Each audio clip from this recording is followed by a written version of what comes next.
सिवान के लिए एक बार फिर गर्व का समय रहा और ये गर्व का समय तब था जब मॉरिशस के पूर्व राष्ट्रपति पृथ्वीराज सिंह रूपन सिवान के जीरादेई पहुंचे और जीरादेई पहुंचते ही उन्होंने भारत के पूर्व राष्ट्रपति देश रत्न डॉक्टर राजेंद्र प्रसाद के सम्मान में बहुत सारी बातें कही।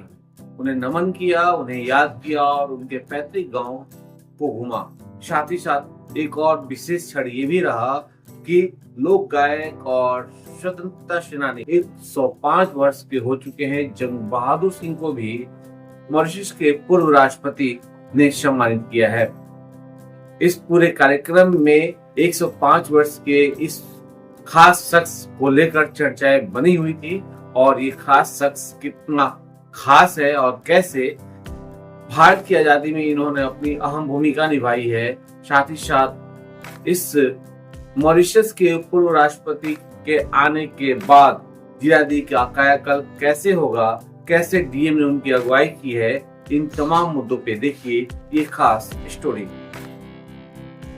देश के प्रथम राष्ट्रपति डॉक्टर राजेंद्र प्रसाद की पुण्यतिथि पर उनकी पावन जन्मभूमि जीरादेई में आयोजित गरिमामय समारोह इतिहास के सुनहरे पलों का साक्षी बना। इस अवसर पर मॉरिशस के पूर्व राष्ट्रपति पृथ्वीराज सिंह रूपन ने 105 वर्षीय लोक गायक और स्वतंत्रता सेनानी जंग बहादुर सिंह को son of Siwan pride of Bihar सम्मान से अलंकृत किया। समारोह का सबसे भावुक और प्रेरणादायक क्षण तब आया जब पूर्व राष्ट्रपति खुद मंच से नीचे उतरकर वयोवृद्ध लोक गायक को सम्मानित करने पहुंचे। उनका यह विनम्र और संस्कारपूर्ण व्यवहार सभी के लिए अविस्मरणीय बन गया और पूरा परिसर तालियों की गड़गड़ाहट से गूंज उठा। बिहारी कनेक्ट के अध्यक्ष डॉक्टर उदेश्वर सिंह ने कहा कि जंग बहादुर सिंह केवल एक कलाकार नहीं बल्कि भोजपुरी लोक संस्कृति और स्वतंत्रता संग्राम की जीवित धरोहर है। उनका सम्मान उस सांस्कृतिक चेतना का सम्मान है जिसने आजादी के आंदोलन को गांव-गांव तक पहुंचाया। संघर्ष और समर्पण की प्रेरक गाथा।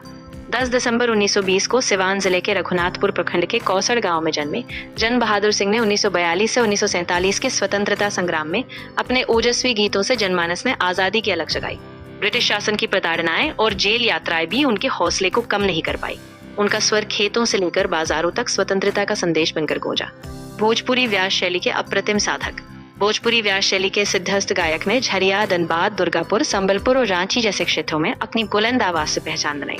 कहा जाता है कि उनकी आवाज बिना माइक्रोफोन के कोसों दूर तक गूंजती थी और उनकी रामायण, भैरवी और देशभक्ति गीतों की प्रस्तुति अद्वितीय मानी जाती है। गौरव का क्षण नई पीढ़ी के लिए प्रेरणा।